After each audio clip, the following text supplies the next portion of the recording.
Hello, welcome to another edition of the Willie Bragg Show. It's been a long time since I've been here.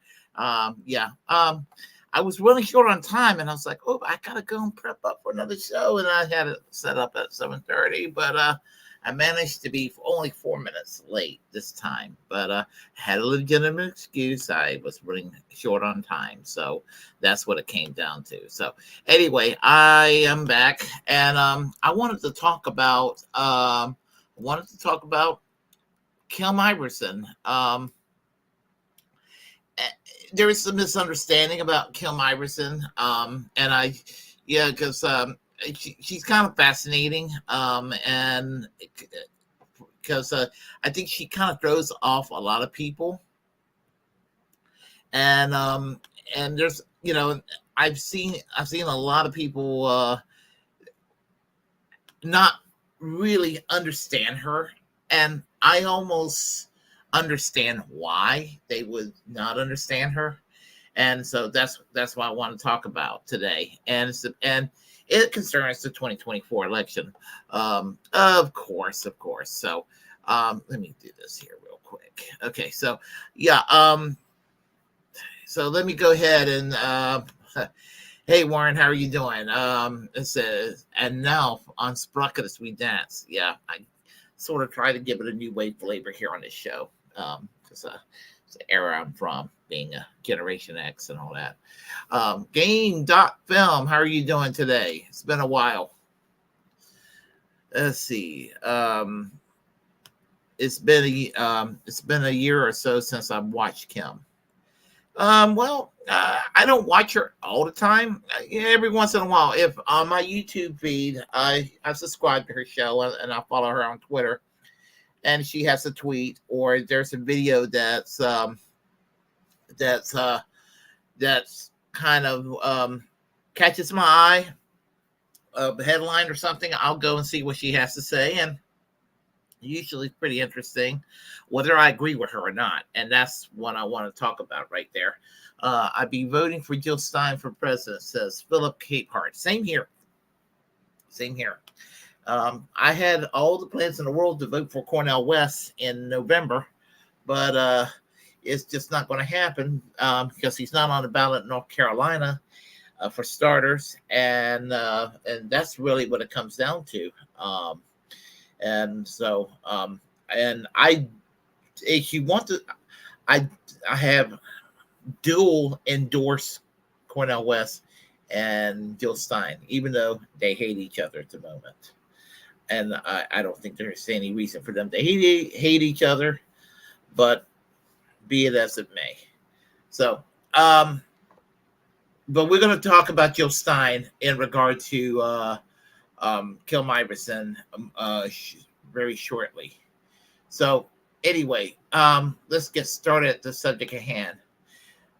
Yes, Kim Iversen. I discovered her in 2019. I discovered her one night while I was at work on break. I was just trying to looking through, and she did a commentary. I don't even know what the commentary was about, and she was a little fearful about being people unsubscribing from her channel, and I commented on her show and the comment section saying, "Well, this is the first time I ever heard of you. I like what you had to say, and in fact, I just subscribed to your channel." And she put a little heart there, approving of what I just said and everything. So, and she doesn't know who I am, but she's commented a time or two on Facebook on a few things. And I do believe she is a progressive. I do believe she's left-leaning. I believe her heart is in the right place. I believe she leans left, even when she takes positions they're not traditionally left.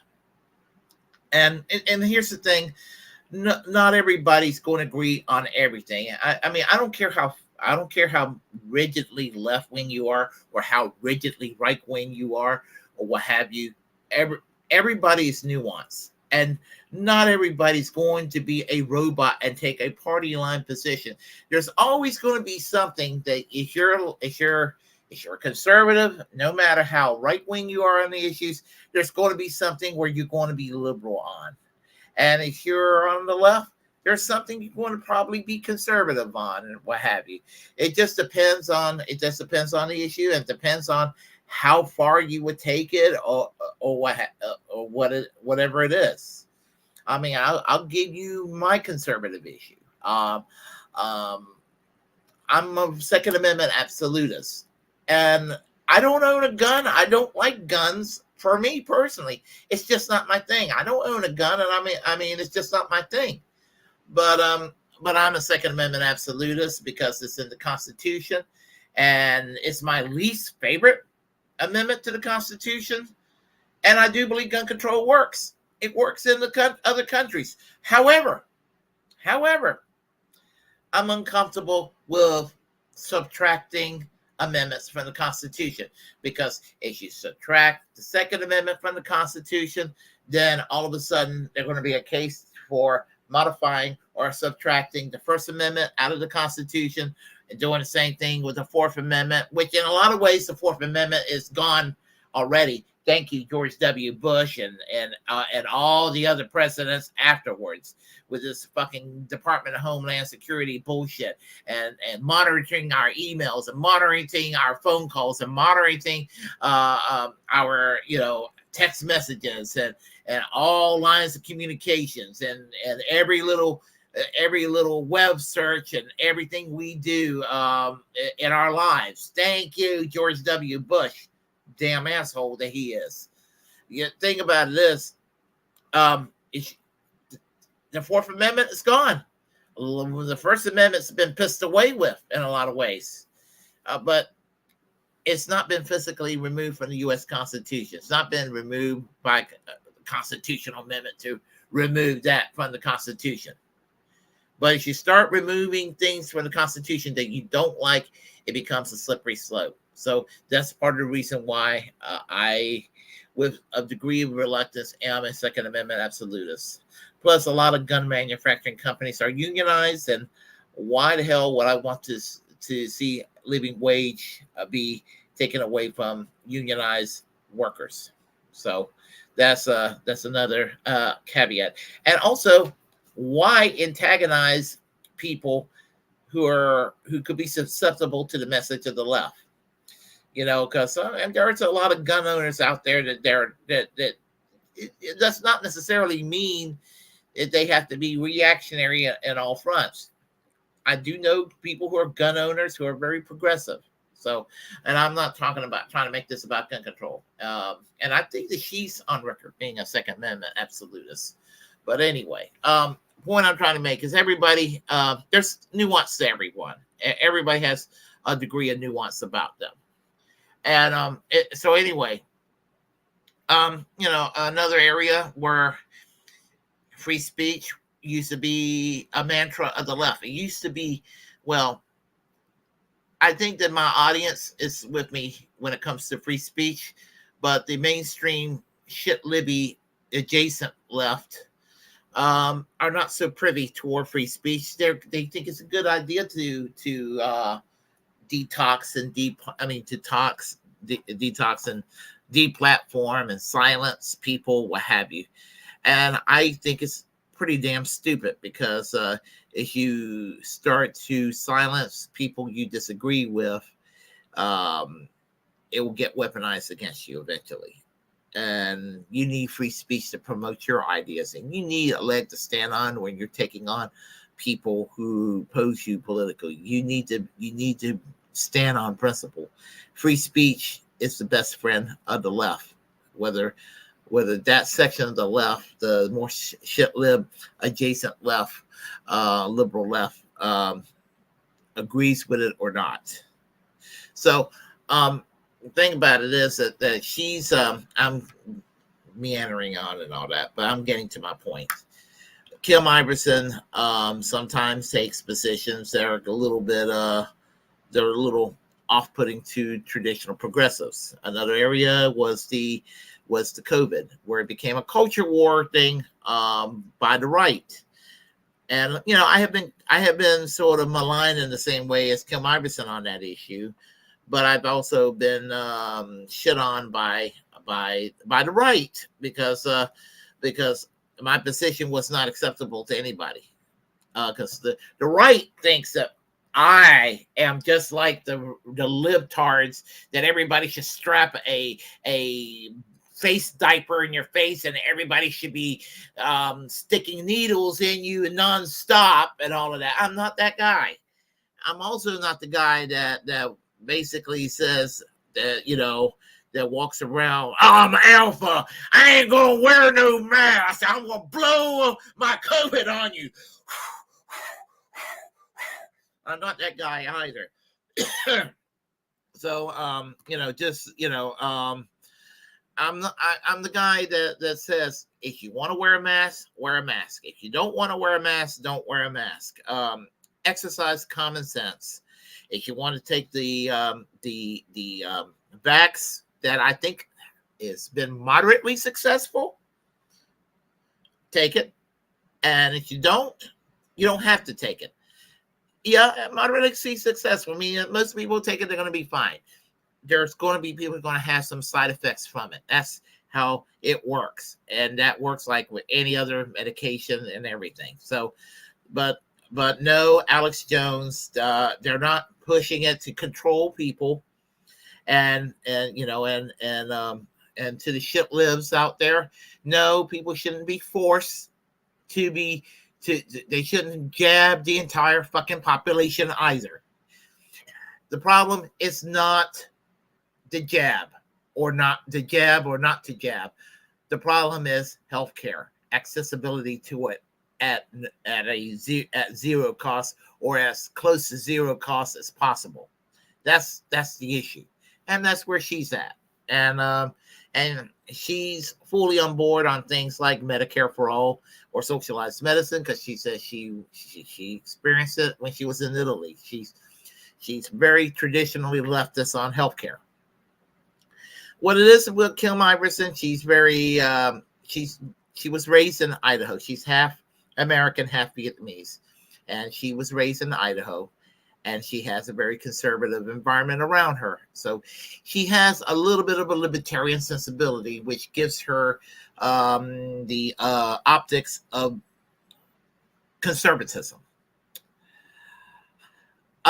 With some liberals that I have to interact with at times, I will give that vibe too, because I live in the South. I live in North Carolina. and I would give that optics as well to some. Some people on the right, they think I'm the biggest shit-lib beta cuck you can imagine. So it depends who you talk to. But truly, I have heavily libertarian impulses in my leftism. I'm not a libertarian in the sense that I believe in anarcho-capitalism and that bullshit. I despise economic libertarianism, even though I do respect Ron Paul and Congressman Thomas Massey of Kentucky. I would never vote for him, but I respect. You can respect somebody and disagree with a lot of things they have to say.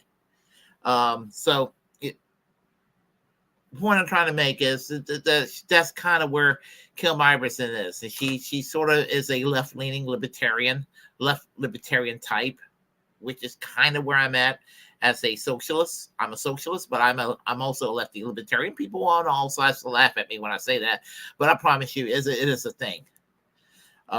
Michael Foot, my favorite leader of the British Labour Party, when the Labour Party was actually socialist, decades ago in the 60s, was asked what brand of socialism he favors, and he said, I'm a libertarian socialist because I feel like socialism is the way to expand the rights for most people. I should have put that clip down, but maybe at a future time. Kim Iversen has tinkered with the idea of voting for Trump a time or two in the past couple of years, the past year. But she said she was going to vote for Jill Stein. And so let me go ahead and share that tweet. Give me a moment here. All right. I must share that tweet. And I'll comment on that tweet too. Okay, come on. Where are you? There you are. Okay. She said on July 24th, I'm voting for Dr. Jill Stein. I reserve the right to change my mind between now and November. This is her words, not mine. I hate the Green Party, so this is a compromise vote for me. I see value in all other candidates for various reasons. I can be convinced otherwise, but for right now, my position remains unchanged. The only thing I take issue with, and she can still have any position she wants, is I know that the Green Party has a lot of problems within it, but I don't know why she would quote unquote hate the Green Party. But that's I'm not going to go make too much hate about it. But I am glad that she's going to go and support Jill Stein for president. That's a better choice than voting for Donald Trump. Because I remember on Savvy Sabs, I think it was last year, she talked about supporting Donald Trump. And she's gone back and forth about going into the Republican Party and all that. And I know that her heart is not in there, but I understand where she's coming from. I disagree with her even flirting with the idea of doing it, but I think that she thinks, and maybe maybe in California she's seeing a lot of the more goofy side of what they call the politically correct side of the left, that maybe that's been a turnoff from her, what have you. But thing about it is, go into the Republican Party, you was definitely change your mind when you see how goofy in their own right that some on the right are, how they're so obsessed with taking rights away. Florida's a laboratory for fascism. It is. Governor DeSantis. There's no question about it. That doesn't make me a vote blue no matter who moron saying that. Not at all. He does things that anybody on the left should be like really pissed off about. So, America's stuck with two parties, and it unfortunately gives you two false choices. You go with this camp or that camp, and doesn't give you a choice of going and finding another camp. So when people get frustrated with one side and go to the other side, like it's somebody who is a Democrat and they were kind of a fairly left-leaning Democrat or even just a moderate Democrat, they turn Republican. It's kind of like they discard everything they ever believed about being a Democrat. They're like anything that's even left of center. They're like, ew, gross. Ew. I mean, it's just ridiculous. It's like you know, it's like when they switched politically, they took their brain out of their skull and put it in a lockbox and stored it away. That's how it feels. It's kind of like I'm not going to have any judgment. I'm just going to follow like sheep, and that's what and act like it's the invasion of the brain snatchers or something. So anyway, I'm going to play you this video from Turncoat Don, and Kim Iversen is featured in there, and I will comment on it too. And there are some other familiar faces too. Some faces in there that I'm not so sure I consider them on the left, but the argument could be made that in 2022 when this video came out that they were still on the left. So, okay, here we go.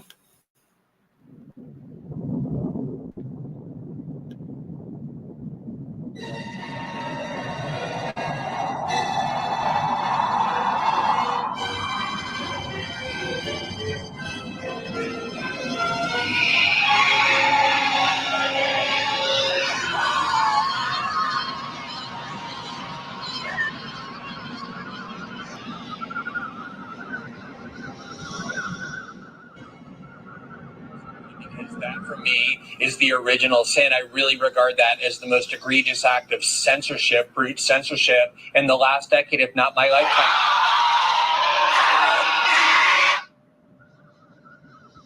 He's essentially saying that if Trump creates a new platform where there's no censorship, it will make it more conspicuous that there is censorship on the other platforms. Free speech, you know, that's a big one. I don't know why that's suddenly now a right-wing issue, but it is, and I am right there with them for it. I'm all about free speech. I don't think ideas should be censored, no matter how abhorrent you think those ideas are. Yeah, as I said, that's an example what she's talking about. There's a narrative that the right are somehow in favor of free speech, and that's just not the case. But I think that after October 7th, I think she probably realizes that by now. I think she realizes that. Glenn Greenwald realizes that. And I think that some people who they're not right-wing, but they have been accused of being right-wing because they will go on Tucker Carlson, or they will talk to a few conservatives out there that are not there. They'll talk to a few maverick conservatives out there. I don't mean maverick in the John McCain sense of the word, but you know, wild card conservatives like a Tucker Carlson type or something like that. You know, whether it's Jimmy Dore going on Tucker Carlson when he was working on Fox News, or Glenn Greenwald, what have you, doing that. You know, I mean, you know, they'll get called right wing, and it will be on issues like free speech and everything. But I can guarantee you that a lot of conservatives and there's a lot of there are conservatives who favor free speech rights. But there's a lot of conservatives out there. They're just as obnoxious as the so-called caricature of the 19 and 20-year-old dumbass college kid with the pink blue hair that they love to go and act like this is what Democrats are all about, you know, and everything. And you know, just anyway, I'll let the Turncoat Don video continue. But anyway, let's continue. Generally speaking, liberals from that faction of the Democratic Party are so keen to censor social media.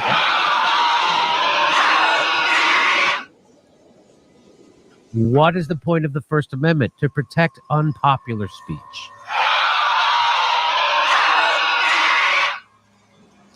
Our democratic republic cannot survive if we, the people, are not free to discuss and debate, to freely speak our minds and to exchange ideas. Yeah, Tulsi Gabbard is not on the left anymore. And in 2016, Kim Iversen supported Tulsi Gabbard. 2020, supported Bernie Sanders in 2016. 2020, she supported Tulsi Gabbard. And she remained a Tulsi Gabbard supporter until Tulsi Gabbard started tiptoeing to the right. And she's called out Tulsi Gabbard. Just wanted to go and point that out.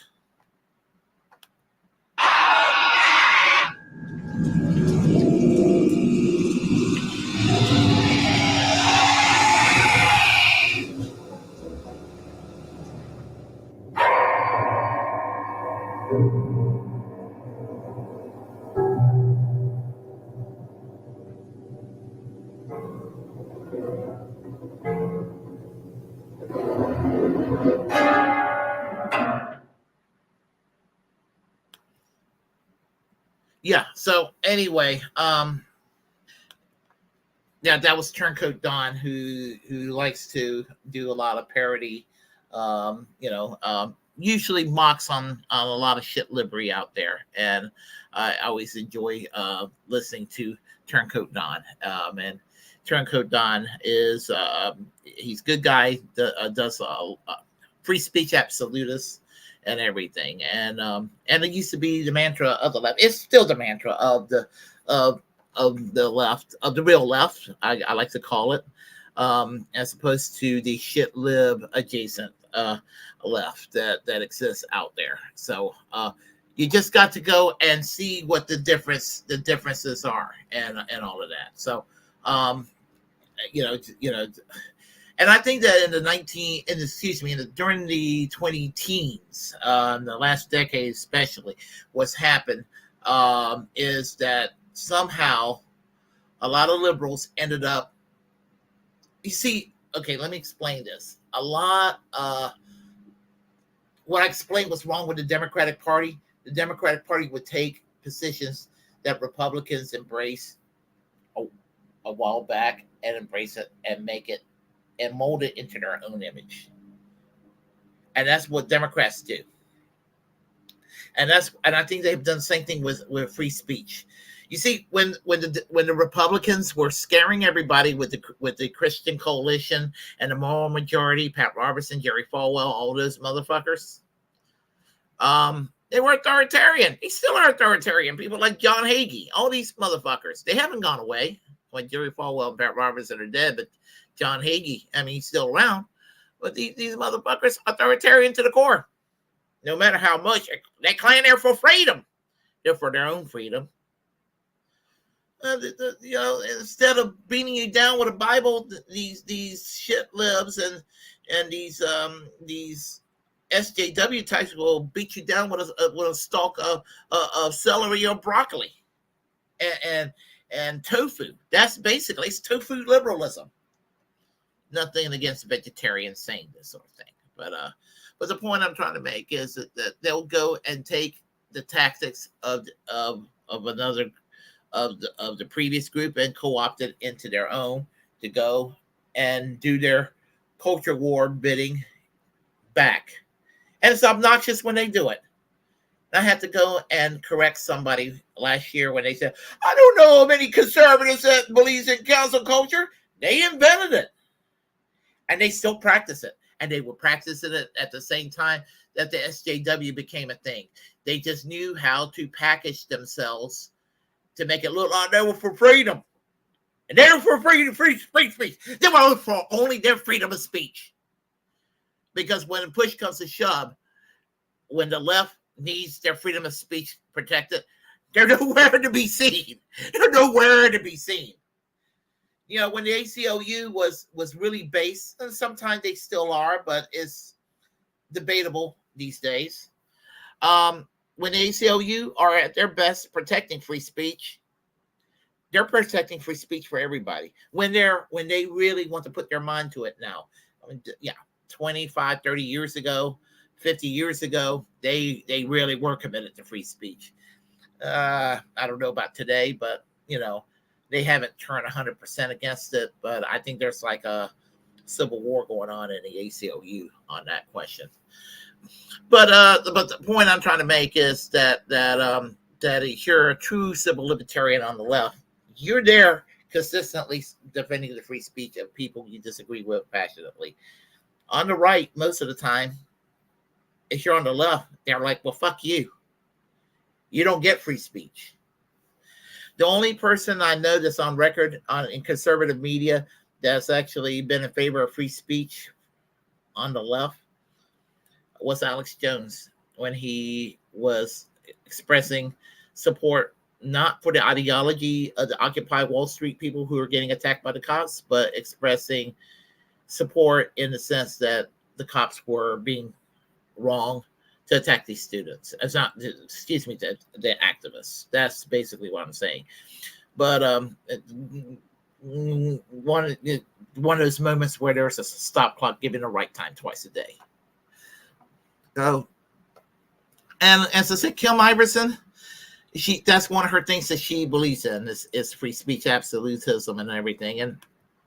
And I think that when she probably will realize that, or if she hasn't already. And again, I respect Kim Iversen, but she does take some weird positions occasionally. And sometimes I'm just like, okay, all right. I'm like, okay, I'm not going to be too hard on you, Kim, because I'm kind of weird too. So, so anyway, I'm glad that she's not going to, right now, it looks like she's not going to vote for Orange Man. So that's a good thing. So, and I'm glad she's not going to vote for Kamala Harris, it looks like, as well. So I'm not part of the duopoly. So as it stands right now, whatever y'all may think of Jill Stein, that's better than Trump. That's better than Harris. That's better than Biden. It's better than Hillary Clinton. So, and I'm not saying that because that's who I'm going to vote for in November, that's just where I stand. So anyhow, I'm going to wrap up with talking to everybody here on the chat line. I apologize on my previous stream not talking on the chat line because I was kind of limited on time trying to get this one ready and everything. So see, game.film. Hey, how are you doing today? How are you doing today, Warren? Let's see. Yeah, we were talking already. Yeah, Philip. Yeah, that is who I'm going to vote for, Jill Stein. Yeah.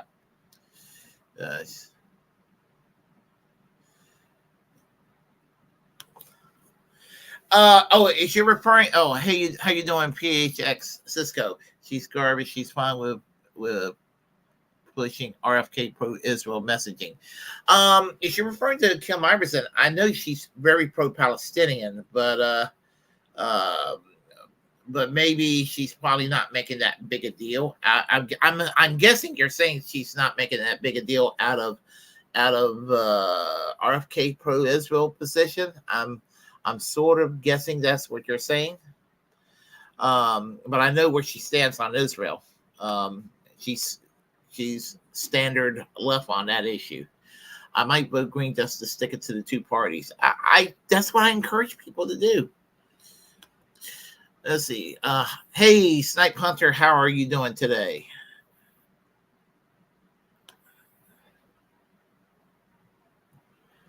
They're in favor of free speech until you start talking about Israel. Thank you, Warren. I have noticed that. And the Ben Shapiro's of the world have who claim he's for free speech. I knew it was a lie from day one. And I've called out Dave Rubin on it, and he blocked me because Dave Rubin's a little bitch. So is Ben Shapiro. Let's see here. That's true. The voting for Jill Stein is a better choice than the vote for Donald Trump or Joe Biden. Jill Stein would do more for the working class if she's just given a chance. Conservatives from the 70s were those who weren't sure if they prefer a Mustang or a Pinto, so they went with something in between. That sounds about right. I'm voting for Jill as well. I want to help the Greens get at least 5%, where they get more funding. At least 15% they get on the debate stage, and that's the thing right there. That's a good reason to go and to encourage people to vote third party and to reject the two-party system, even if your guy or your gal don't win. At the very least, voting for a third-party candidate, if they do well enough, there's federal funding, there's debates, and they can make a name for themselves and all that. And even in Donald Trump's vision of publicity, sometimes bad publicity. Sometimes you can say there's no such a thing as bad publicity, even though they'll go and try to smear you as a third-party person. You're a Russian bot or something along those lines, or a Trumper or whatever. They'll do crazy shit like that. Shitlib Productions. Yep. That's old Turncoat Don. He likes it. That's what he calls it. Shitlib Productions. Yep. So Hagee is going to collapse into himself and turn into a black hole. Oh my gosh. Yeah, I saw an interview recently. Michael Tracy was interviewing Max Blumenthal. I think it was yesterday. I saw the video interview. It was last night. I was watching it, and they were talking about John Hagee in regard to Netanyahu's speech in Congress, and what do you have to say about John Hagee's connection to the Zionist movement that's kind of contaminated the Christian community since late 70s, early 80s, and all that sort of thing. It's been a thing, with evangelicals. Well, there's a history to it. What would have been a smart thing for Tulsi Gabbard is to leave the Democratic Party, go to an independent instead of becoming a Republican. That's her loss. I agree. She claims she's still independent, but here's the thing about Tulsi Gabbard saying, I'm an independent now, because the Democrat is a pro-war party filled with a cabal of woke people committed to war. And then she goes and sucks the cock of every Republican running, including pro-war neocon Republican candidates. If that's what it takes for Tulsi to... No, I can't do that. No. Okay. Let's see. I saw her defending it at one point. I hope she's not in the bag as hard as it seemed previously. Oh, I'm guessing probably. I think I know what you mean. What my reference to Kim Iversen and RFK. I think that's what you meant. Ray Dubin. Yeah. I just hate the sound of his voice these days. Good to see you, Willie. Great seeing you too. Catty Ann, how are you doing today? Let's see. Tulsi Grifter. Yep. Tulsi is Tulsa Grifter.